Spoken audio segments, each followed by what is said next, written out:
Welcome back, minors. My name is Tracy Kriegel, and I'm a counselor here at Student Wellbeing. And my name's Amber Johnston. I'm also a counselor here in Student Wellbeing, and it's time for your morning cup of Joe. So this week I wanted to talk about anxiety and horror movies. And I will make reference to iconic movies and characters, but it isn't necessary to have seen them to understand the concept we're going to be talking about.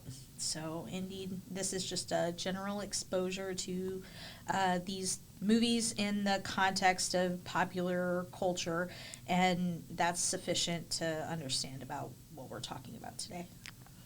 So horror movies, huh, Amber? Yeah. So Tracy, how do you feel about horror movies? Oh my gosh, when I was in high school, horror movies were like my thing. Really? I loved horror movies. Did you have a favorite? Friday the 13th I loved. Freddy Krueger was like my all-time fave. Oh my gosh. But it was so funny because my mother would never let me watch this. I love Poltergeist too. Poltergeist was like all-time fave. I loved Poltergeist as a kid. So, but my mom would never let me watch this movie that was called The House on the Hill. Oh my gosh. Have you seen it? Yeah. I've never seen it because, like, when we were in 8th grade, we tried watching this movie, and of course, back then it was on VHS. Right. It would never play. Absolutely would not play. That's kind of spooky. I know. I was at a girls' slumber party, and one of my really good friends, she lived out in the woods, and we tried playing the thing. I can't tell you how many times. And it would never play. Like, it would get into it would play a little bit, and then it would automatically turn off. Oh, that's creepy. And then it would play a little bit more, and it would turn off. And there was like 6 of us girls in the house, and all of us in our PJs, popcorn, like sitting around in blankets. And like her whole living room had like windows and like out in the middle of the woods. It would start, and then it would get to a creepy piece, like the music, na, na, na, na, na, in the background, and it would stop. And I'm like, what is this? And we were all scared half to death because it was just like, oh my gosh. She finally went and got her mom and dad and like, why will this not play? There was never a reason as to why the stupid movie played. We left the house like the next day. It played perfect. That is so creepy. I told my mother, because I told her, I said, this was because you told me I could not watch that movie. That's what did it. House on the Hill. Still have not seen it, so yeah. Yes, like horror movies though. Have you ever noticed, like you mentioned Freddy, right? Oh yeah. Have you ever noticed in horror movies that they often don't show the killer bad guy thing? No. They're always hidden back there in the back. Right. So let's give some examples. You got Jason. He always wears a hockey mask. Mm-hmm. And it's not only is it a hockey mask, it's a broken hockey mask. Right. And then we have Michael Myers from the Halloween series. Did you know his is actually a mask of William Shatner from Star Trek, in which they combed the hair back and then bleached the mask? What? I had no idea that. Yeah, they decided that would make it scarier, so it totally doesn't look like William Shatner anymore. I had no idea. That's interesting. And then you have Scream, and I have no idea what that mask is supposed to be. Like maybe a ghost or something. Doesn't it have like the pointed like? Yeah, it's like it's screaming. Aw. Yeah, I didn't get that thing. So then you have Saw, and that's not even a mask. It's a doll that's been painted to look like it's wearing a mask. And then there's also the pig mask. Mm-hmm. Isn't it weird how dolls are always so creepy? Mm-hmm.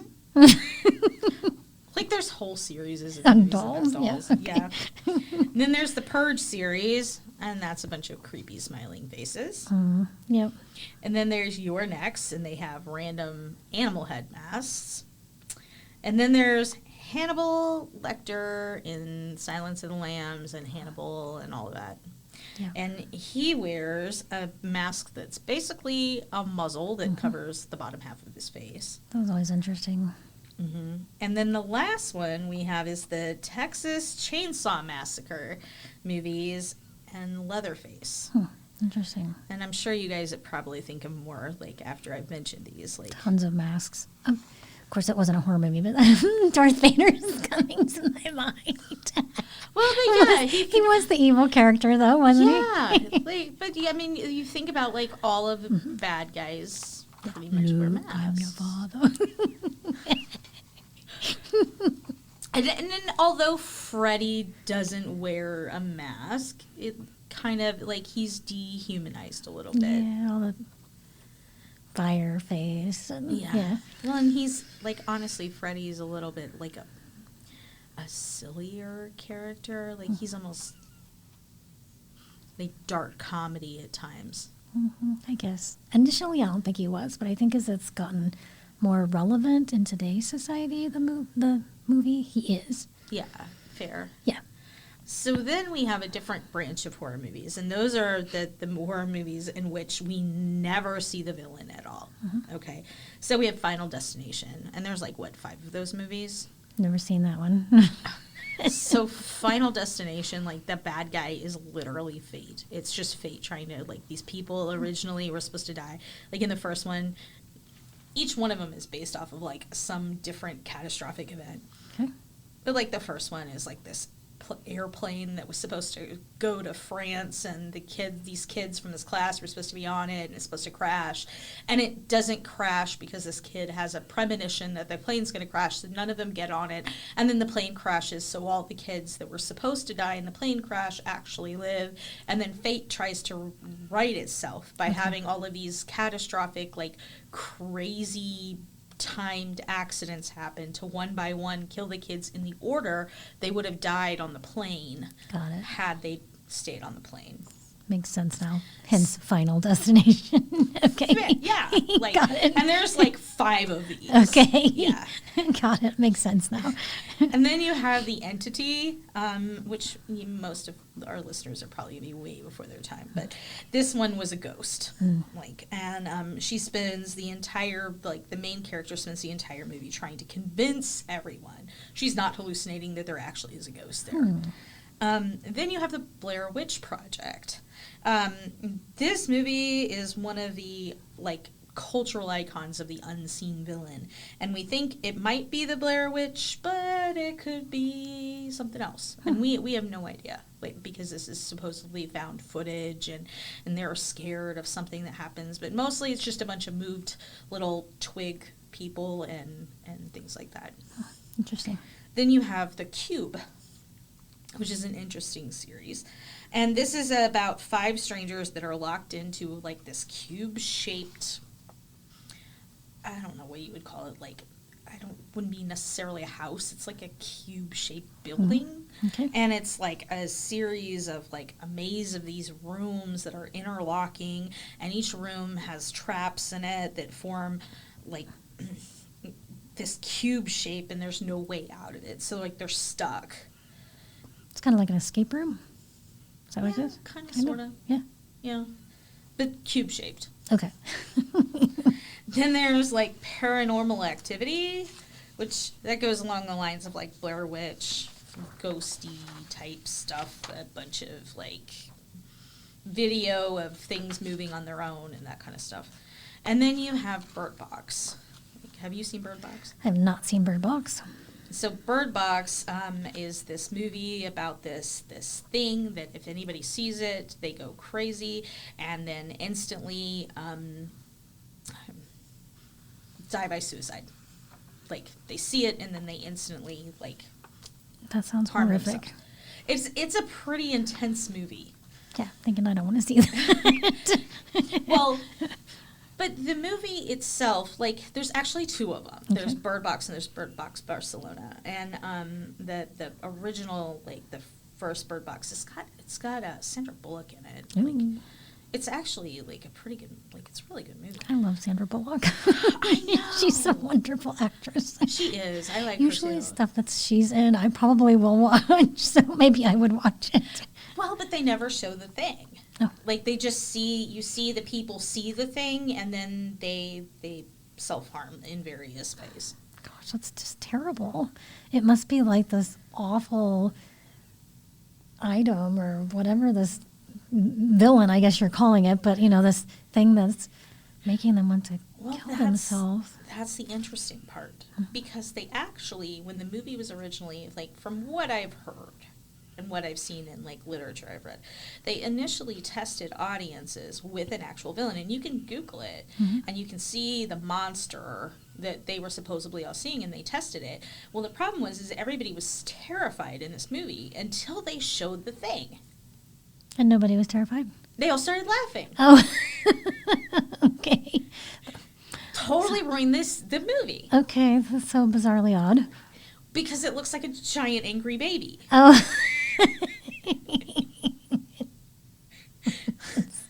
So not right. Well, why were people killing themselves when they saw it? I have no idea, but it was must kind have of been doing something to make them, unless it had some like telepathic powers. I or- think it was more on the telepathic that's powers what I'm ends of thinking. things. Yeah. But like when people saw it, they were harming themselves. But like Yeah. I said, when the audience saw it, they all started laughing because Yeah. it totally ruined the mood Okay. of the movie. So, what does this all mean? Yeah.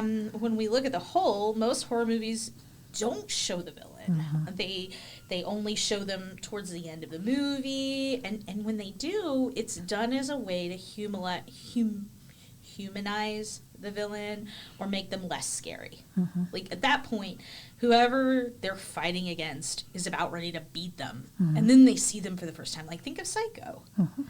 Like Psycho's that way. They don't Yeah. reveal his face until the very end. Mhm. Yeah. Like, I mean, you'd seen him, you just didn't know he was the villain. Right. There's so much power that the villain takes over the person. Mm-hmm. Yeah. Ooh. But when they're unseen. Mm-hmm. Mm-hmm. Yeah. So I want to kind of liken this to anxiety. Mm-hmm. Okay, and if I have social anxiety, and that's my villain, that's my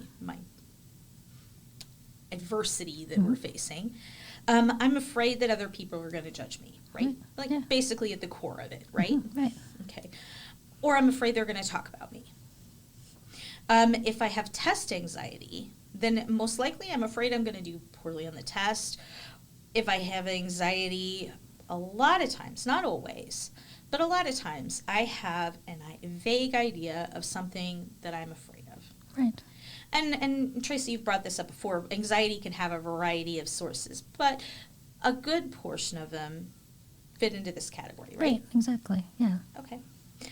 So let's imagine, if you will, if one of these horror movie monsters, like imagine this is right, and I'm having these feelings of anxiety. I'm afraid of, my test is my monster, my movie monster, right? Let's take our cue from Scooby-Doo. One of my faves. I know, you love Scooby-Doo, right? Right. So let's talk about Scooby-Doo. Where's the clue? Come on, Daphne, let's go. Where's Fred? Shopping for new mascots. Right. He's been wearing that orange one for like 40 years now. He needs a new one. Come on, Fred. Can't we upgrade? Maybe a nice paisley this time. Yes, exactly. All right. So let's take the mask off the villain. Let's do the Scooby-Doo. Okay. In the right. case of Scooby-Doo, the unmasked villain, was it scarier or less scary than it was in the mask? Less scarier Okay. because they were showing that it was just the person. Right. Right. So when we have things built up in our head, sometimes they seem a lot bigger than they are, right? Right. So, and that's kind of what they do at the end of horror movies, right? Is they then show the villain of whatever movie it is, and they've been unmasked. Boom. Right. We take the mask off, and we see them, and then now suddenly that they seem more vulnerable, they're less scary to us. So, like, there's a scene in, I think it's the second Halloween. I believe it's the second Halloween, where Jamie Lee Curtis like rips off Michael Myers' mask, and you get to see his face, and he's still, at the heart of it, he's still like that little kid Gotcha. from the beginning of the movie, the beginning of the first movie. Okay. So he's no more longer that big villain that he was. Yeah, he's now a human being underneath that scary depersonalizing mask. Right. And so that's kind of how that all works. Is you're pulling that mask off, and suddenly they're more human. They're less scary. Right. We're seeing what we're really afraid of. Right. So some of those anxious feelings decrease. That fear that was there gets taken away. Yes. Right. So what if we did that with our anxious thoughts? Like in not in horror movies, like in our everyday life. Right. What if we say, let's say I was worried about calculus tests. What would we do? I think first we have to ask ourselves, if we were to take the test now more realistic, what would the best score be? What would be the worst score? And most likely score that I could get. We kind of have to ask ourselves those progression of questions, right? So if the best score was 90% and the worst score is 70%, most likely I could get would be 80%. Yeah, okay. Then I would need to study, but I could breathe a bit better, knowing that most likely I wouldn't fail. I just might need to get the grade I preferred. Yeah. In that case, you're looking at it and you're saying, okay, well, I maybe I want the 90%. But right now that's like the top level of what I could score. If the test was set in front of me right now at this minute, then I know maybe if I study a little bit, kind of review the information, I'm going to put myself a little bit closer to that 90% on that most likely range. And if I sit, if I'm looking here and I'm like, okay, well, the worst score that I would get if the test was like super hard, it would be a 70%. And then I know I'm not going to fail this test. So I can still study and still try to get that A that I want, but I'm not breaking my back trying to get a score, breaking my back thinking I'm going to fail it. Right. Kind of using that theory of what's the best outcome, what's the worst outcome, what's the evidence for. If I had a friend in this situation, what would they tell me to do? Yes, exactly. Exactly. Yep.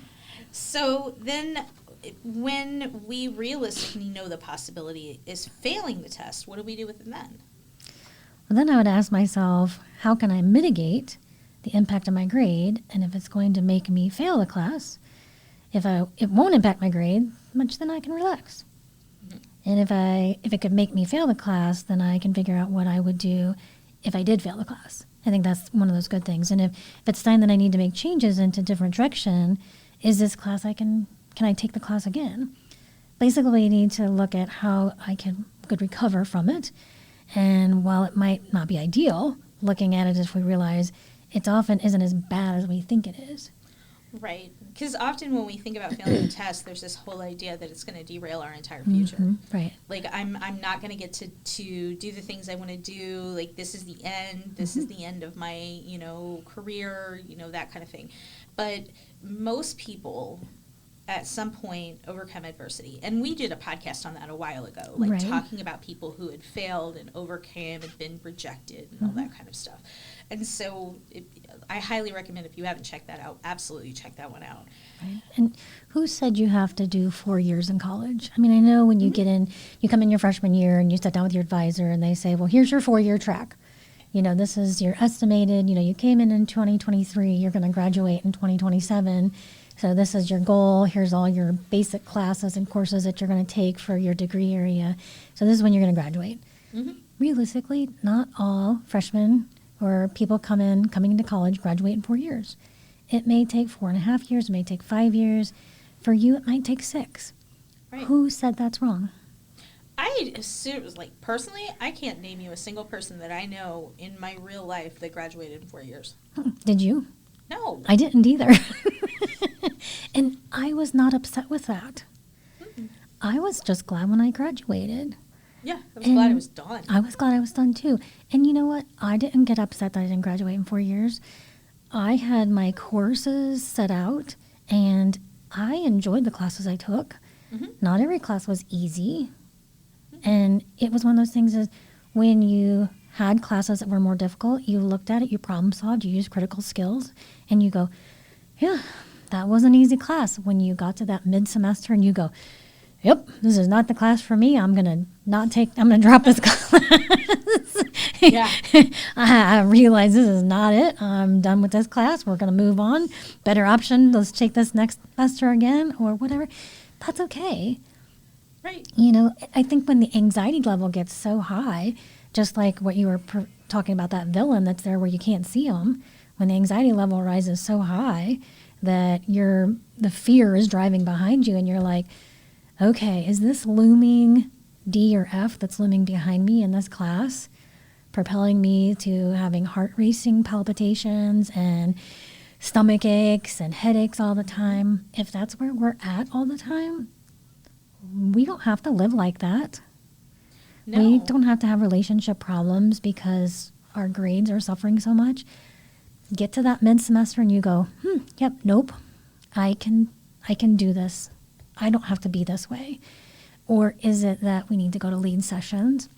Or do we seek out a tutor?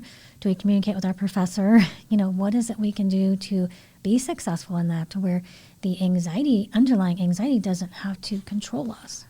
Well, and how many times do we look at these things and the things we're anxious about aren't even things that we need to reach our goals? Mm-hmm. These ideas that we have to get a perfect score on this test, when realistically, if I get a 90% or I get a 99% or 100%, it's still an A regardless. Of what I get on it. Right. So why am I sitting here and giving myself heart palpitations and keeping myself up at night when the most I'm going to be able to do there is 2%? Because if I'm at 97%, how much more I'm likely going to score? Think about how much that's going to be to push that from a 97 to 100. Right. We sometimes break our backs over stuff that in the long run doesn't matter. I ended up I'm a humanities major, and for some strange reason, I had it in my head I had to take calculus. I did not need calculus. I did not want calculus. I just had it in my head I needed to take it. And so I took it, and this was here at S&T, and this was back years and years ago. And it was a cut class for freshman engineering. And I am not a math person. I'm a humanities person. So I went into this class, and it was just this super, super hard class. And the highest grade at the point was I want to say in the 50s. The highest grade in the whole class. And I'm sitting here going, but did I need the class? But I convinced myself I did. It wasn't even going to help me graduate. It was at that point just an elective. But I convinced myself I needed to take 4 years of math for some strange reason. And here I was on my second year. Something that was important to you. But you were breaking yourself to do it. Right. It was causing you extra stress, extra anxiety. And that was just the expectation you set for yourself. And that expectation that you set for yourself was causing all that underlying anxiety, which in that same sense was harming you. Right. And it wasn't consistent with my goals. Right, exactly. Because I still had to take statistics for my degree. Right. And that's a totally different kind of math. It is. And that was what was required of your major. Yeah. And, when we look at, you were talking about the villains and the fear that gets driven by horror movies. People see, a horror movie, they see the villain, those people who are out there that they're kind of those non-touchables, they're the intangibles. Those people, they set in our brains. And a lot of times anxiety is that intangible, it's that non-touchable, and you can't feel it. In a horror movie, they're the intangible. The villains, you can't see them many times. Yeah. They're non-touchables. And that's a lot of times how anxiety is for some people. It's an untouchable. They can't get a grasp on what is it that's causing the anxiety. And some people don't know what causes the anxiety. They come over to student well-being and they're like, I don't know what's triggering it. Right. And when you actually walk it back and you talk about what is the underlying perceptors of anxiety, what does this look like, and really doing a deep dive into what is causing the anxiety. You spoke to that and you talked about maybe sometimes it's that underlying expectation. What have we put upon ourselves Sometimes it's other people's expectations. Sometimes it's our own expectations. But just like, in these horror movies, that fear, the fear is there as well. And so sometimes it's just the fear of the unknown. It's the fear of what is there, what's out there. And so there's many things that happen that cause anxiety. But I think it's unmasking that is that key of knowing that. And so, I think that we need to just kind of draw that in and talk to that. And I think that's one of the things you want to bring to the table today is how do we kind of walk into that and how do we really mitigate the impact of that. And so really drawing that back in and bringing that together. Right. So the first thing we want to ask ourselves is after we go through like the best, worst, and most likely scenarios, we want to ask ourselves how long like the outcome that we're fearing it's going to impact us, like realistically. Because often the things we're afraid of the most are the things that impact us the least amount of time. So we're going to say, am I going to be still upset about this in a month? Am I going to be still upset about this in a year, 5 years? Or is this a lifetime situation or a life and death situation? Now, if it's life and death or a lifetime situation, then obviously that's a big deal. But in a lot of these, how often do we have stuff, can you even remember, Tracy, a test that you agonized over or that you just, or do you just remember like the anxiety leading up to the test or do you remember the actual test? When I sat for my licensure, that was agonizing. I mean, that was very test anxiety producing. Oh, yes. And that was agonizing. But to actually say, do I remember the test itself? No. Do you remember what you scored on it? I do. I do. I mean, no, I take that back. No, I don't. Because, and I'll just be very vulnerable here because I had severe test anxiety. And a lot of the test anxiety was simply because I have a traumatic brain injury. And so within that, I had to take and ask for accommodations. And so if you have severe anxiety, testing accommodations is something that I would encourage people to look towards. Absolutely. Please do. And so you should. I learned that when you have to ask for test accommodations, you should. And I did not do that in the first 2 times I took my licensure exam for my boards. And so when I finally asked for accommodations, I passed my test. So I failed my licensure test the first 2 times I took it. The first time I failed it by 9 points. The second time I failed it by 1 point. Oh, no. And so when I had my accommodations, I passed the exam, and I passed it by only missing 10 points on the whole exam. Right. So it's one of those exams that was very difficult. So it's like when you take it, you know that you sink your heart and soul into the test. And, for us, you have to have 4,000 hours of supervision. It's your master's degree. And it's one of those things that it's like, okay, you're thinking, should I even be in this field because I can't even pass my licensure exam?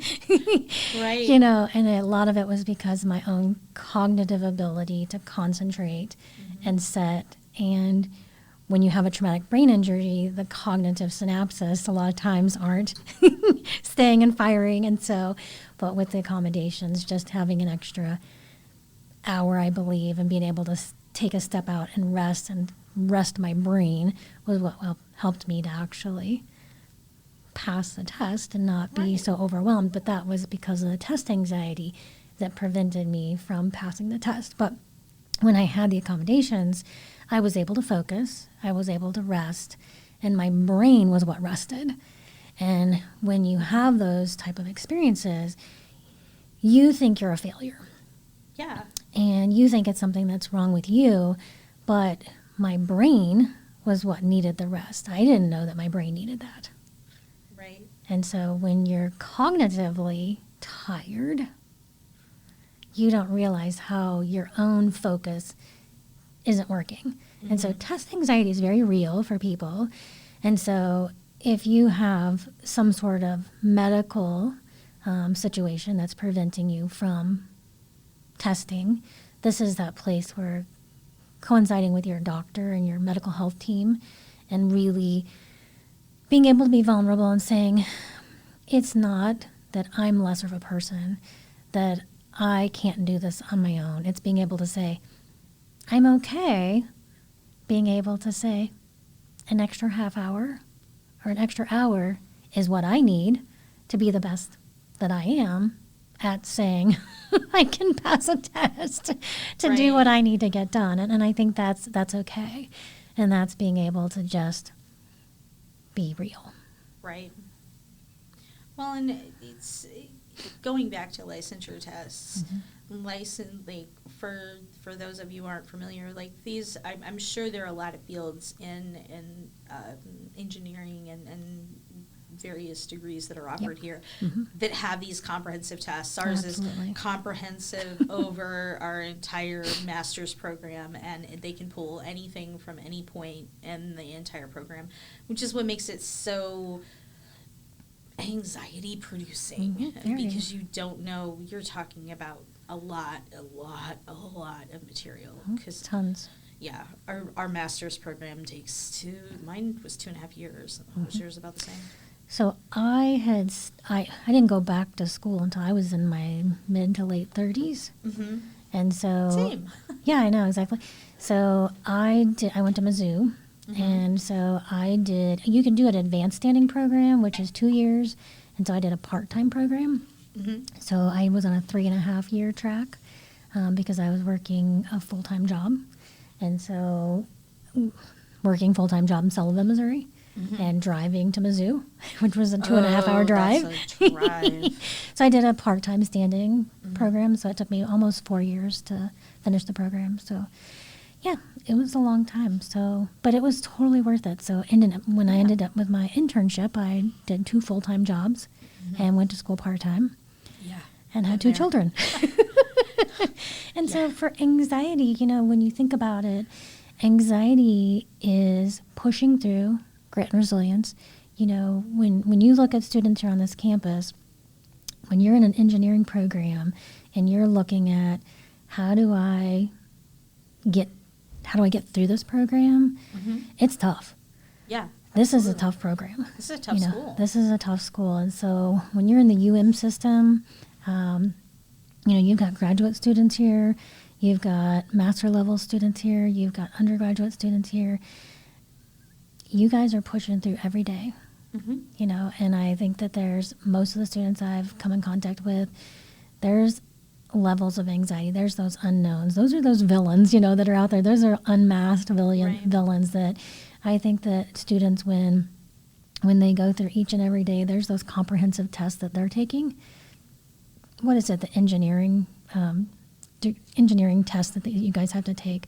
And I forget what the name of it is, but I know there's a comprehensive engineering test that the engineers here on this campus have to take. And I hear a lot of people say it's hard. It's a very hard test that they have to take. And it proves those skills that get you through a lot of different qualifications, things that you can do that you guys get to take. And so that's tough. That's a tough exam that you get to do. But, those are those things that you just push through. Right. And you have to ask yourself, like, if it is my goal, what is my goals? Where does this test, where does this class, where does this whatever rate in my goals, and what do I need to do? What's the minimum score I need to get on this to still get my goals? And we so often get stuck on this idea that A is minimum. Like that in order to be successful, I have to get an A, and that's the absolute bare minimum. Anything less than that is a failure. And how many students do you see that come in with that attitude? A lot, yeah. Well, I think the one thing I would encourage students to think of is, who are you as a person? Anxiety does not rule you. Tests do not rule you. The villain, the unforeseen villain, the person who's behind that mask, that's not the person who's in control of you. No. The test does not have control over you. You are the person who's behind that writing instrument. You're the person who's behind the clicks of the keyboard. And if you allow the clicks of the keyboard and the paper to control you, it's just like allowing the fear of that villain to be in control. Mm-hmm. And so when you take that power back and take that power away, and you recognize you are a person, you're in control of your destiny. Mm-hmm. And that's the piece that you have to hear and you have to listen to because, you know, like Amber said, you know, what's good enough? Right. It might not be ideal. Mm-hmm. Like let's be realistic. Like nobody wants to not get the score that they have in their head that they want. Mm-hmm. It feels not as good. But does that necessarily make it a failure? Mm-hmm. Definitely not.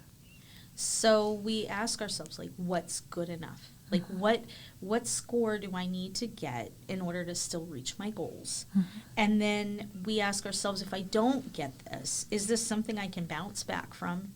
Absolutely. And how difficult would it be to bounce back from it? Mm-hmm. Well, and you know, when you say that, how difficult would it be to bounce back from that? Did you lose yourself in the situation? Yeah, exactly. And so feel, you know, hit your chest, Mm-hmm. feel your head, you know, Mm-hmm. are you still alive? Yeah. Hand on Like, the heart, hand hand on on the the heart. stomach. Yes, hand on the heart, hand on the stomach. Mhm. Take a deep breath in through your nose, out through your mouth. You are still breathing. You are still here today. That test did not take your being away from you. No. And so even though it feels like the whole world just crashed in on you because you didn't do as good as you wanted to do on that test, you're still here today. Mhm. That test did not take your being away from you. No. It's not the end of the world. Sometimes you just have to pivot. Yeah, pivot. Exactly. Pivot. Do a paradigm shift. Yes. I love this. Do a paradigm shift. And so if that paradigm shift is away from that line of thinking, stop allowing the villain, the person who's behind that mask. Jason might be behind that mask, but you know what? Do a paradigm shift. Mm-hmm.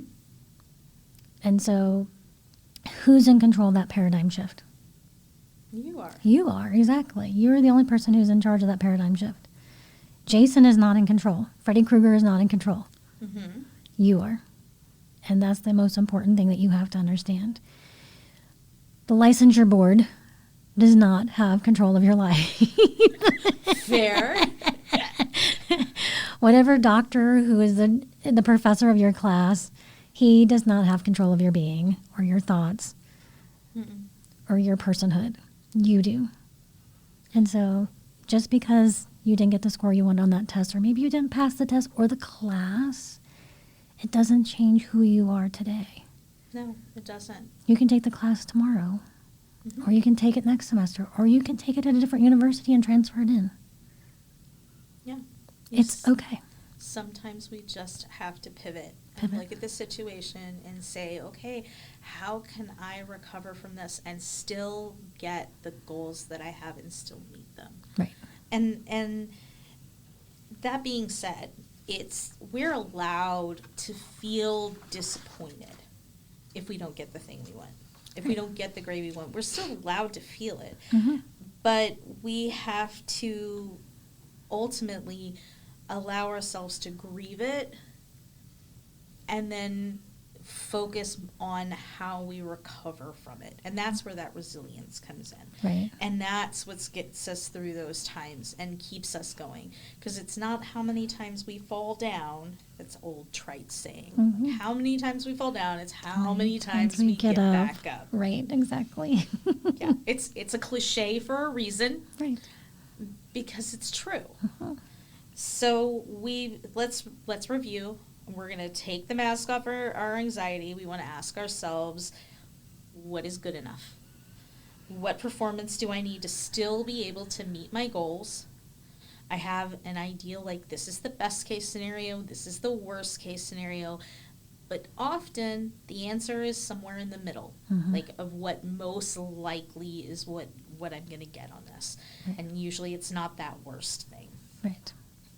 And then let's realistically, how likely is the worst case scenario like to happen? what is the worst case, best case, most likely, like I said, and you're going to know if you're lying to yourself. If you say, like, yes, the worst case is absolutely going to happen, it's 100%, you're going to know. Mm-hmm. You're going to see, the back of your head's going to be like, that's just not true. Most likely that's not going to happen. But when we're feeling anxiety, it feels very true, but it's almost like two pieces of our brain are arguing with each other. Right. So I like to ask my students to give an estimated percentage. Mm-hmm. Like if you say, I'm going to fail this test, okay, well, give me a percentage. You said your most likely score is going to be a 60 on this test. Give me a percentage chance of that. And then once the percentage comes up, that's when you see people really putting some serious thought into it, and they're able to kind of quantify that that's not likely going to happen. And then go back and what do I do if I can't meet my goals? If I don't meet my goals on this test, what's going to be the result? How hard will it be to bounce back from it? What steps would I need to take to bounce back from it? And then lastly, overall, what's the worst case scenario affect my life in a month, a year, 5 years, 10 years, lifetime, or is this a life and death situation? We often find that things that affect us for the long term are a lot less common than we really think they are, and that the things that affect us in the short term are a lot more common. Right. So it's good. And I think, Amber, the thing that I hope students walk away from, and those who are listening to the podcast today, is that they have the ability to be in control of themselves. Absolutely. Anxiety does not control them. The villain does not. The person who's behind that mask that's been there is not in control. Well, and also I would want them to take that we have the ability to pivot and bounce back, and that having a failure and adversity or having the worst case scenario happen doesn't mean that our goals are cut off from us. It doesn't mean that sometimes we have to pivot. Maybe we change our goals a little bit. Maybe we change how we get to our goals. Sometimes it just means that we have to readjust things. Right. Scooby-Doo and Shaggy never gave up. No, they didn't. They always found the clue, and they always took the mask off the bad guy. They always did. Always did. Mm-hmm. We could be more like Scooby and Shaggy.